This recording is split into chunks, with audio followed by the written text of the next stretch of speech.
Hi, Karthigai Deepam evening vlog பார்க்கலாமா? Evening 5:30க்கே night dinner start பண்ணிட்டேன். ஏன்னா 6 மணிக்கு மேலே விளக்கு வைக்கணும், லேட் ஆகிடும்னு சொல்லிட்டு. பக்கத்து வீட்டம்மா வாழைத்தார் வெட்டணும்னு சொல்லிட்டு வாழைக்காய் கொடுத்துருந்தாங்க. வாழைக்காய் வணக்கி ரசம் வச்சு சாப்பாடு வச்சிடலான்னு சொல்லிட்டு நான் ப்ரிப்ரேஷன் ஸ்டார்ட் பண்ணிட்டேன். 2-3 கிட்ஸ் வச்சுருக்கீங்க கூட அவ்வளோ பொறுமையாக ஹேண்டில் பண்ணிக்கிறாங்க. இவன் ஒருத்தனை வச்சுட்டு என்னால் வேலை செய்ய முடியல. என்ன பண்ணுறது, செஞ்சு தானே ஆகணும்.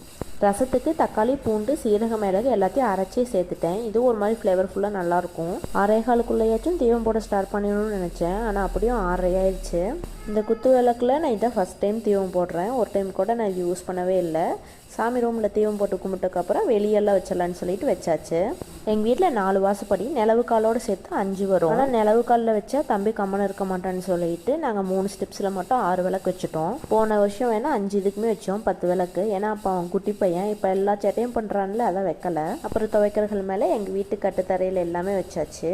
உங்கள் வீட்டு குட்டீஸை எப்படி ஹேண்டில் பண்ணுறீங்கன்னு மறக்காமல் கமெண்ட் பண்ணுங்கள். என்னோட வீடியோஸ் பிடிக்குன்னா மறக்காமல் சப்ஸ்கிரைப் பண்ணிடுங்க. பாய்.